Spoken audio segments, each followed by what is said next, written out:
প্রিয় শিক্ষার্থীবৃন্দ, আসসালামু আলাইকুম। আশা করি তোমরা সবাই ভালো আছো।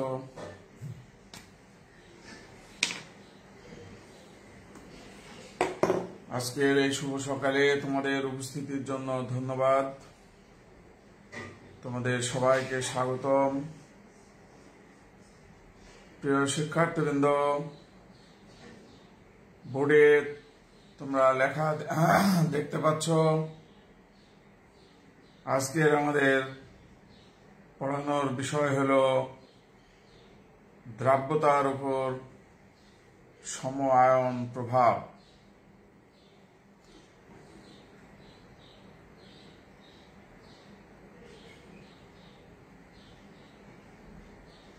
আজকে আমাদের আলোচনার বিষয় হলো দ্রাব্যতার উপর সম আয়ন প্রভাব।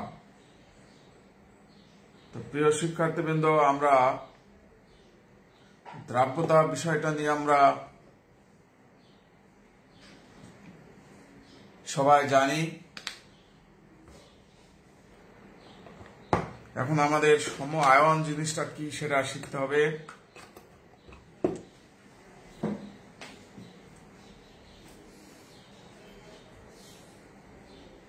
প্রিয় শিক্ষার্থীবৃন্দ, দেখো, দ্রাব্যতার উপর সম আয়ন প্রভাব। এখন আমাদেরকে শিখতে হবে যে সম আয়ন এই জিনিসটা কি, এটা আমাদেরকে আজকে শিখতে হবে।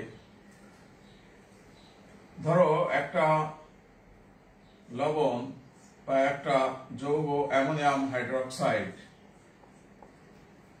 দুর্বল ক্ষার, এটা আয়নিত হয়ে অ্যামোনিয়াম আয়ন এবং হাইড্রক্সিল আয়ন দান করে।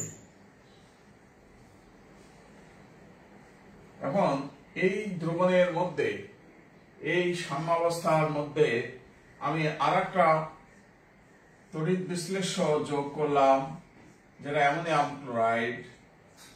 যোগ করলে ammonium ion plus chlorine ion তৈরি হবে। এখানে দেখো, এই সিস্টেমে তোমার এই যে অ্যামোনিয়াম আয়ন, এই যে অ্যামোনিয়াম আয়ন, এটাকে বলা হয় সম আয়ন। এটাকেই বলা হয় সম আয়ন। সম আয়ন মানে একটা দ্রবণের মধ্যে অপর একটা তড়িৎ বিশ্লেষ্য যোগ করলে যদি একই আয়নের উপস্থিতি পাওয়া যায়, তাহলে সেই আয়নকে বলা হয় সম আয়ন।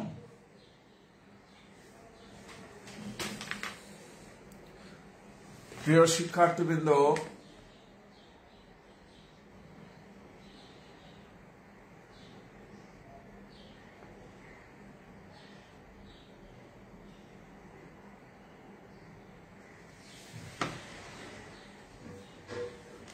আশা করি তোমরা সম আয়ন কথাটা বুঝতে পেরেছ। সম আয়ন হলো একটা দ্রবণের মধ্যে একটা রাসায়নিক পদার্থের যে দ্রবণ, ধরো অ্যামোনিয়াম হাইড্রোক্সাইড। অ্যামোনিয়াম হাইড্রোক্সাইড পানিতে আয়নিত হয়ে অ্যামোনিয়াম আয়ন এবং হাইড্রক্সিল আয়ন তৈরি করলো। এই দ্রবণের মধ্যে আমি যদি আরেকটা তড়িৎ বিশ্লেষ্য যোগ করি, অ্যামোনিয়াম ক্লোরাইড, যোগ করে যদি একই আয়নের উপস্থিতি পাওয়া যায়, তখন সেটাকে বলা হবে পরস্পরের সম আয়ন। তা আমি কথাটা লিখে দেই, তোমরা লিখে নাও।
তোমরা সবাই সম-আয়নের সংজ্ঞাটা লিখে নাও।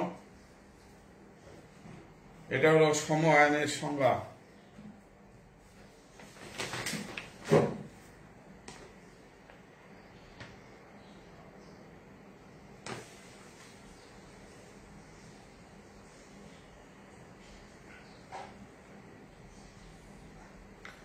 আশা করি সবাই সম-আয়নের সংজ্ঞাটা উঠিয়ে ফেলেছো।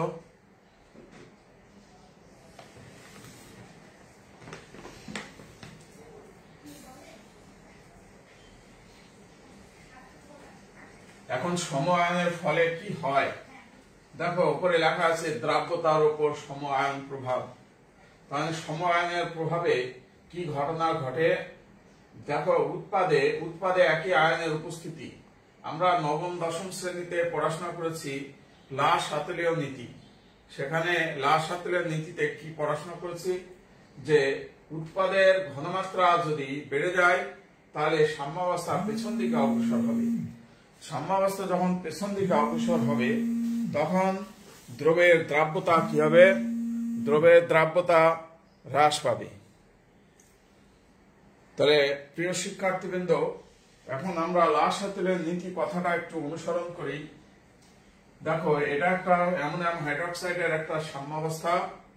এই সাম্যাবস্থার উপরে অ্যামোনিয়াম ক্লোরাইড একটা তড়িৎ বিশ্লেষ্য যোগ করেছি। এটা যোগ করলে দেখো উৎপাদের ঘনমাত্রা একই। উৎপাদে অ্যামোনিয়াম আয়ন ঘনমাত্রা বৃদ্ধি পায়। উৎপাদে অ্যামোনিয়াম আয়ন ঘনমাত্রা বৃদ্ধি পাওয়ার কারণে সাম্যাবস্থা পেছন দিকে অগ্রসর হয়। তো পেছন দিকে যখন অগ্রসর হবে তখন এই অ্যামোনিয়াম হাইড্রোক্সাইডের দ্রাব্যতা কমে যাবে। যত সামনের দিকে অগ্রসর হবে তত আয়নিত হবে, তত দ্রবীভূত হবে। আর পেছন দিকে যাওয়া মানে সাম্যাবস্থা পেছন দিকে যাওয়া মানে আয়ন কমে যাবে এবং দ্রাব্যতা হ্রাস পাবে। তো আমরা তাহলে এই কথাটা আমরা একটু লিখে দেই তোমাদেরকে, তোমরা একটু লিখে নাও।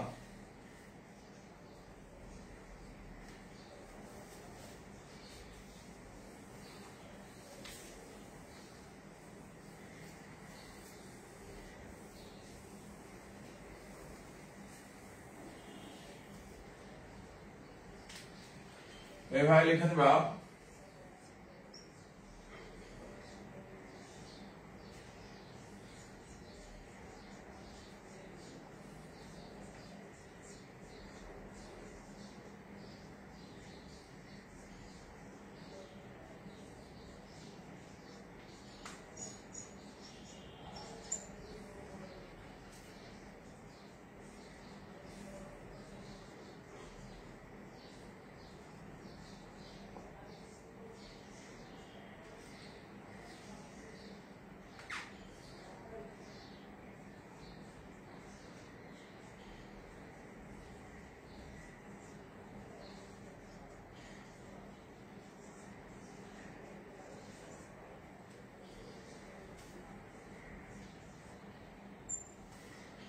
তাহলে তোমার দেখো যে অ্যামোনিয়াম আয়নের সম আয়ন সৃষ্টি হয়, লেখা আছে উপযুক্ত অ্যামোনিয়াম হাইড্রোক্সাইড যৌগের সাম্যাবস্থায় অ্যামোনিয়াম ক্লোরাইড যোগ করলে অ্যামোনিয়াম সম আয়ন সৃষ্টি হয়। অ্যামোনিয়াম যদি সম আয়ন সৃষ্টি হয় তখন কি হবে?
এই লেখাটা তোমরা লিখে নাও, তাহলে নিজেরা সবাই বুঝতে পারবে। এখন তার মানে সম আয়ন প্রভাবে দ্রবের দ্রাব্যতা হ্রাস পায়।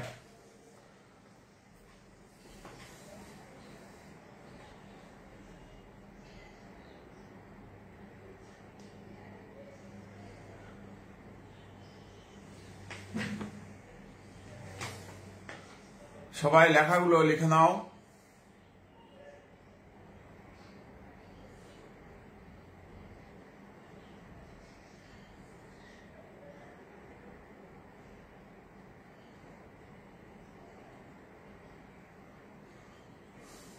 দেখো লেখাগুলি নিয়ে লেখা আছে, উপর্যুক্ত অ্যামোনিয়াম হাইড্রোক্সাইড যৌগের সাম্যাবস্থায়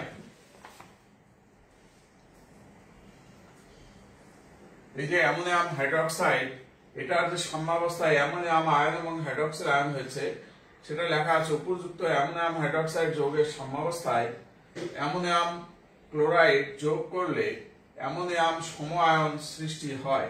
এই যে অ্যামোনিয়াম সম আয়ন সৃষ্টি হয়, উৎপাদে অ্যামোনিয়াম আয়ন ঘনমাত্রা বৃদ্ধি পাওয়ায় সাম্যাবস্থা পেছন দিকে অগ্রসর হবে। সাম্যাবস্থা তখন পেছন দিকে চলে আসবে। পেছন দিকে চলে আসলে অ্যামোনিয়াম হাইড্রোক্সাইডের দ্রাব্যতা হ্রাস পাবে।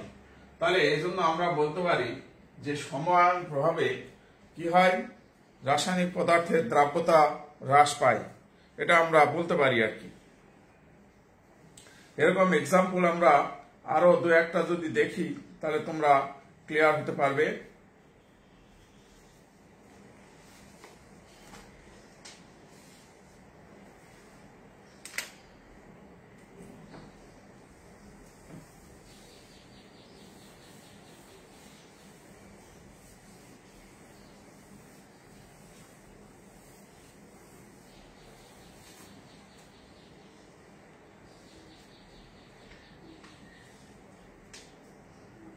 দেখো হাইড্রোজেন সালফাইড একটা যৌগ, এটা আয়নিত হয়ে হাইড্রোজেন আয়ন এবং সালফাইড আয়ন তৈরি করলো। এই সাম্যাবস্থার উপরে আমরা যদি হাইড্রোক্লোরিক অ্যাসিড যোগ করি তাহলে এখানে কি হবে, hydrogen ion plus chlorine ion. তাহলে এখানে দেখা যাচ্ছে স্বাভাবিকভাবে এখানে হাইড্রোজেন আয়ন একটা সম আয়ন সৃষ্টি হয়।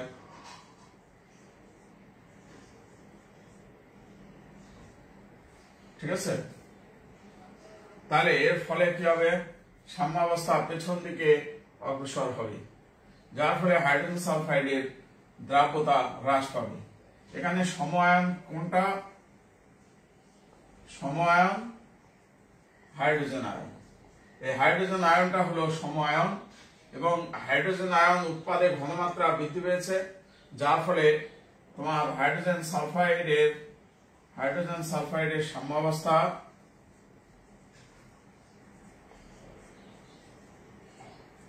পেছন দিকে অগ্রসর হবে। এর ফলে হাইড্রোজেন সালফাইডের দ্রাব্যতা হ্রাস পাবে। এর ফলে হাইড্রোজেন সালফাইডের দ্রাব্যতা হ্রাস পাবে।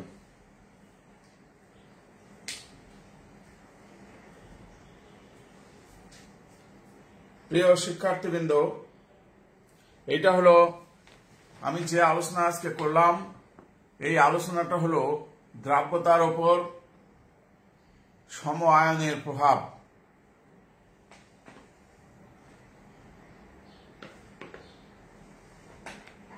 তাহলে স্বাভাবিকভাবে আমরা বুঝতে পারছি যে সম আয়ন দ্রাব্যতা হ্রাস করে। এখন আমরা এই দ্রাব্যতার উপর সম আয়নের প্রভাব যেটা করছি, থিওরি পড়লাম, এটার উপর গাণিতিক ব্যাখ্যা বিশ্লেষণ নিয়ে আমরা আলোচনা করব। এবার আমি একটা অঙ্ক করব, তোমরা অঙ্কটা এবার দেখো সবাই।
এবার একটা অঙ্ক দেখো লেখা আছে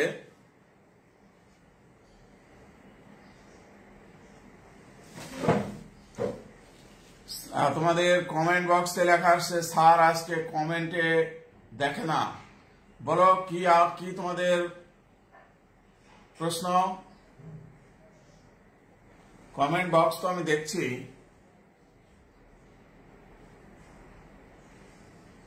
কোশ্চেন করো যদি কোনো কোশ্চেন থাকে।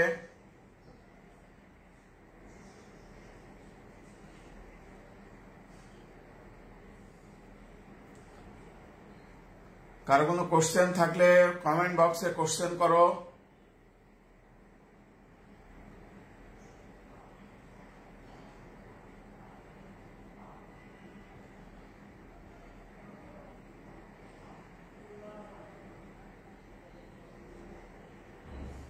ওকে, কোনো কোশ্চেন নাই।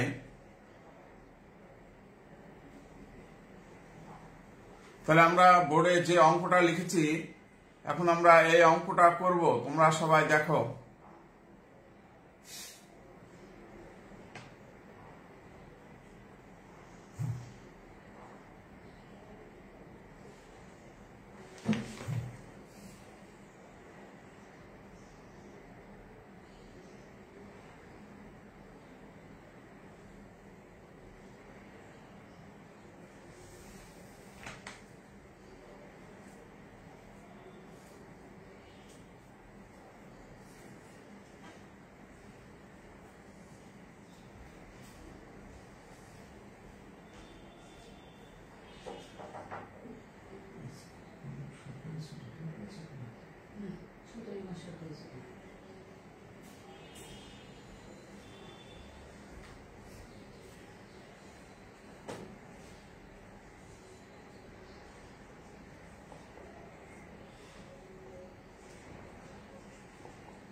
আমরা এবার যে অঙ্কটা করলাম এটা হলো সিলভার আয়োডাইড আয়নিত সিলভার আয়ন এবং আয়োডিন আয়ন, এর দ্রাব্যতা যদি এস হয়, এটারও এস, তাহলে কেএসপি সমান সিলভার আয়ন আয়োডিন আয়ন। তো সিলভার আয়নের S, iodine ion S square, অতএব S equal to root over KSP. কেএসপির মান আমরা দেওয়া আছে, কেএসপির মান বসালে আমরা এস এর মান এত পাবো। এখন তাহলে আমরা এই যে তোমার দ্রাব্যতার মান, এই দ্রাব্যতার মানটা হলো বিশুদ্ধ পানিতে দ্রাব্যতা, এটা আমরা লিখে রাখবো। এখন আমরা করব 0.1 মোলার সোডিয়াম আয়োডাইড দ্রবণে এর দ্রাব্যতা কত। তাহলে আমরা একটু নোট রাখবো এই মানটা যে 1.84 ইন্টু 10⁻⁵ এত মোল পার লিটার। এই মানটা হলো আমাদের বিশুদ্ধ পানিতে দ্রাব্যতা, এই মানটা আমরা নোট রাখলাম। এবার দেখবো 0.1 মোলার সোডিয়াম আয়োডাইড দ্রবণে সিলভার আয়োডাইডের দ্রাব্যতা কত।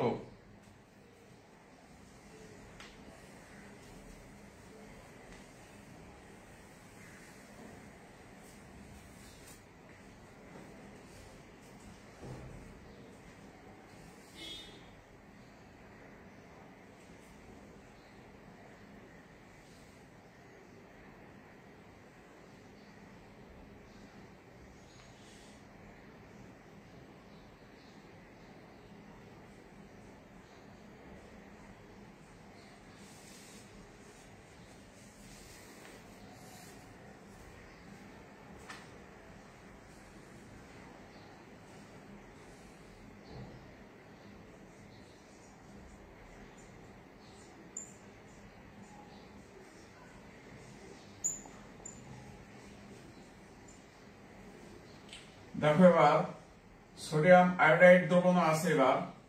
এবার দ্বিতীয় অংশ সোডিয়াম আয়োডাইড, সোডিয়াম আয়ন এবং আয়োডিন আয়ন। দেখো লেখা আছে 0.1 মোলার সোডিয়াম আয়োডাইড দ্রবণে সিলভার আয়োডাইডের দ্রাব্যতা কত, এটা বলা আছে। অতএব আমরা এখানে দুটাই লিখেছি, বা সিলভার আয়োডাইড দ্রবণে সিলভার আয়ন এবং আয়োডিন আয়ন, আবার ওই দ্রবণের মধ্যে সোডিয়াম আয়োডাইড দিয়েছি, দেওয়ার ফলে সোডিয়াম আয়ন এবং আয়োডিন আয়ন তৈরি হচ্ছে। এই দুটো আয়ন সম আয়ন। এখন এটার দ্রাব্যতা হলো 0.1, এটা হলো 0.1, তাহলে এটাও 0.1, এটাও 0.1। আর এই আয়োডিন আয়নের দ্রাব্যতা যদি আমরা S ধরি, এটার দ্রাব্যতা S হবে, এটা S মোল যদি দ্রবীভূত হয় তাহলে এখানে এটা SS হবে। এখন আমরা এখান থেকে KSP রাশিমালাটা কি লিখবো? KSP সমান silver ion into iodine ion. এবার ভালোভাবে দেখো, সিলভার আয়নের মান কত? S, কিন্তু আয়োডিন আয়নের মান হলো এই দুইটা মিলে হলো আয়োডিন আয়নের মান। আয়োডিন আয়নের মান হবে S প্লাস 0.1, S প্লাস 0.1।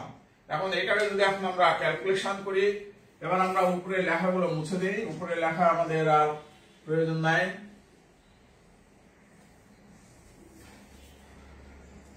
এখন আমরা এখান থেকে উপরে এখানে চলে যাচ্ছি। দেখো যে KSP এর মান দেওয়া ছিল, মনে করো তোমার 3.4 ইন্টু 10 টু দি পাওয়ার -10, মনে করো এটা KSP এর মান দেওয়া আছে। এই KSP এর মানটা ইকুয়াল টু এই দুটা যদি গুণ দেওয়া যায় তাহলে কি হবে? S square plus 0.1S।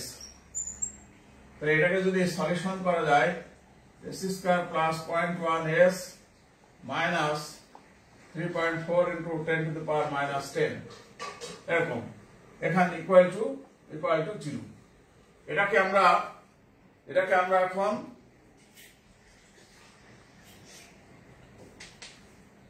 আমরা এখন সলিউশন করব।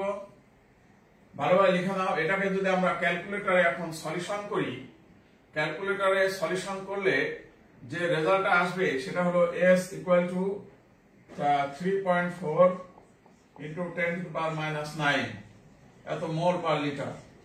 এই সলিউশনটা আসবে। সলিউশনটা আসলো। এখন আমরা দুটো সলিউশন পেয়েছি, তোমরা ভালোভাবে খেয়াল করে দেখো।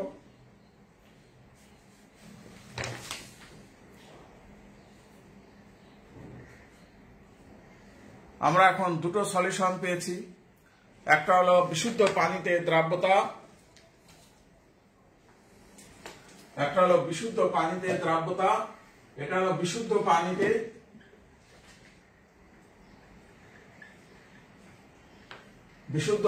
এটা দ্রাব্যতা, আর এইটা হলো সম আয়ন প্রভাব। সম আয়ন প্রভাবের ফলে যে দ্রাব্যতা সেটা হলো এটা S ইকুয়াল টু এত। তাহলে আমরা দেখতে পাচ্ছি বিশুদ্ধ পানিতে যে দ্রাব্যতা তার চাইতে তোমার সম আয়নের ফলে যে দ্রাব্যতা সেটা অনেক কম। দেখতে পাচ্ছি আমরা মান দেখে, এই মানটা অনেক বড় মান, এই মানটা অনেক ছোট মান। হ্যাঁ, এইটার সাথে যদি এটা ভাগ করা যায় তাহলে আমরা বুঝতে পারবো যে কত গুণ দ্রাব্যতা বৃদ্ধি পেয়েছে, সেটা আমরা বুঝতে পারবো আর কি।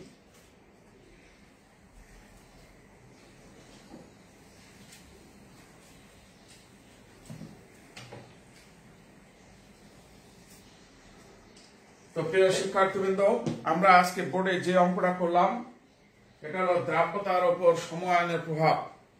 আমরা থিওরি আলোচনা করেছি, সেখানেও দেখেছি যে দ্রাব্যতা সম আয়নের ফলে দ্রাব্যতা কি হয়? কমে যায়। আবার অঙ্ক করলাম, সে অঙ্কতেও আমরা দেখতে পাচ্ছি যে সম আয়নের ফলে দ্রাব্যতা হ্রাস পাচ্ছে। আশা করি তোমরা এখন বুঝতে পারছো যে দ্রাব্যতার উপর কিভাবে সম আয়ন প্রভাব সৃষ্টি করে।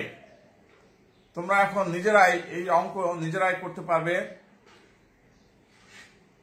আমি তোমাদেরকে একটা অঙ্ক দিচ্ছি, তোমরা এখন ট্রাই করো।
এই অঙ্কটা তোমরা নিজেরা ট্রাই করো এবার।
একই কথা, সব একই কথা।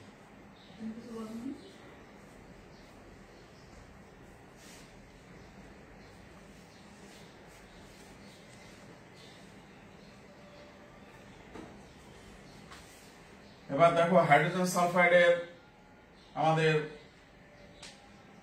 বিশুদ্ধ পানিতে হাইড্রোজেন সালফাইডের দ্রাব্যতা আমরা বের করব। কিভাবে বের করব দেখো।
এবার এটার ক্যালকুলেশন তোমরা দেখাও।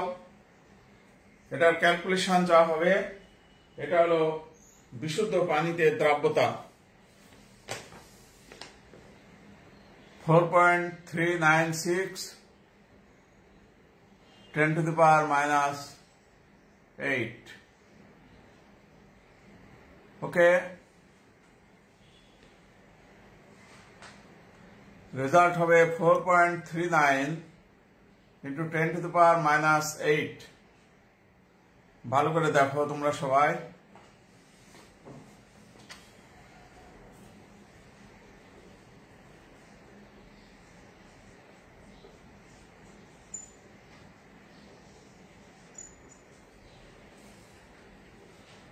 এটা হলো বিশুদ্ধ পানিতে দ্রাব্যতা। এখন আমরা বিশুদ্ধ পানিতে দ্রাব্যতার এখানে লিখে রাখি 4.39 into 10⁻⁻8। এই মানটা আমাদের বিশুদ্ধ পানিতে দ্রাব্যতা, এটা আমরা পেয়ে গেলাম। এবার আমরা বের করব হলো, এবার আমরা বের করব 0.1 মোলার HCl এর দ্রাব্যতা কত। তো হাইড্রোক্লোরিক অ্যাসিড যখন আয়নিত হবে তখন hydrogen ion plus chlorine ion, তো এটা ঘনমাত্রা যদি 0.1 হয় তাহলে এগুলো 0.1 করে করে হবে। তাহলে এখন KSP সমান কি হবে, হাইড্রোজেন আয়ন ঘনমাত্রা স্কয়ার ইনটু সালফাইড আয়ন ঘনমাত্রা। তো এখন হাইড্রোজেন আয়ন ঘনমাত্রা মান হলো কত, 2S প্লাস 0.1, এই দুটার স্কয়ার হয়ে যাবে, কারণ এখানে হাইড্রোজেন আয়ন দেখা যাচ্ছে একটা 2S একটা 0.1 ইনটু সালফাইড আয়ন ঘনমাত্রা হলো S, এটার মান হলো S ইনটু S, আর এটা হলো KSP। এখন আমরা এখান থেকে পরবর্তী কাজ করবো আমরা কেএসপির মানটা আমরা বসিয়ে দেব।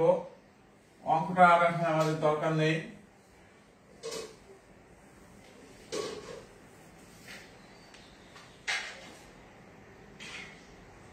(3.4 into 10 to the power minus 22 equal to) তোমার এটাকে বর্গ করতে হবে, twice s plus 0.1 square into s। এটাকে আমাদের বর্গ করতে হবে, এটাকে বর্গ করে তারপর এটা গুণ দিতে হবে। গুণ দিলে এখানে কিউবের ফর্মুলা আসবে। হ্যাঁ, ভালো করে দেখো, কিউবের ফর্মুলা আসবে এখানে 4s স্কয়ার প্লাস তোমার 0.2 ab 4.14s প্লাস 0.01। এটার সঙ্গে আবার s গুণ হবে। এটার সঙ্গে যদি s গুণ হয় তাহলে এটা হবে এত s, এটা হবে s স্কয়ার, এটা হবে এত s কিউব। এরকমের ফর্মুলা হবে এটা। এটার সাথে এটা গুণ করলে এরকম হবে। এখন এটার থেকে আমরা s এর মান বের করতে পারবো। এখান থেকে s এর মান বের করতে পারবো। ক্যালকুলেটর আছে, ক্যালকুলেটরে আমরা প্রোগ্রামিং ভাবে এখানে s এর মানটা আমরা বের করতে পারবো। কিভাবে বের করতে পারবো? তোমরা ক্যালকুলেটর ইউজ করবে, কিউবের ফর্মুলা ব্যবহার করলে এখানে রেজাল্ট চলে আসবে। রেজাল্ট চলে আসলে রেজাল্ট আসবে 3.4 into 10 to the power minus 20 এত মোল পার লিটার। এই রেজাল্টটা চলে আসবে। এখন আমরা কি দেখতে পেলাম? আমরা দেখতে পেলাম যে বিশুদ্ধ পানিতে দ্রাব্যতা এটা হলো বিশুদ্ধ পানিতে দ্রাব্যতা এত, আর এটা হলো তোমার 0.1 মোলার হাইড্রোক্লোরিক অ্যাসিডের দ্রাব্যতা, 0.1 মোলার HCl এর দ্রাব্যতা। তাহলে আমরা দেখতে পাচ্ছি যে সম আয়নের ফলে দ্রাব্যতা দেখো অনেক কমে গেছে। গাণিতিকভাবে ব্যাখ্যা বিশ্লেষণ করে আমরা দেখতে পাচ্ছি যে সম আয়নের ফলে দ্রাব্যতা অনেক কমে গেছে। তোকে প্রিয় শিক্ষার্থীবৃন্দ, আশা করি তোমরা এখন আমাদের আলোচনা স্বাভাবিক বুঝতে পেরেছ। এখন তোমাদেরকে আমি একটা হোমওয়ার্ক দিয়ে দিচ্ছি, তোমরা হোমওয়ার্কটা নিয়ে তোমরা নিজেরা ট্রাই করবে।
প্রিয় শিক্ষার্থীবৃন্দ,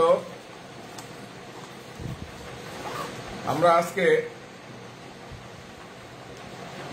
একটা হোমওয়ার্ক দিয়েছি।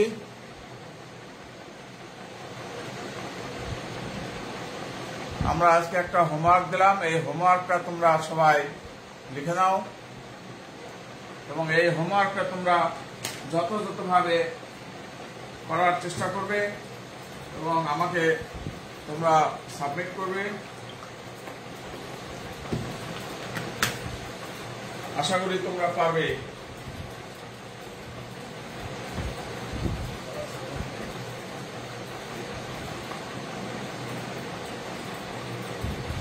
ভালোভাবে অঙ্কটা উঠিয়ে নাও।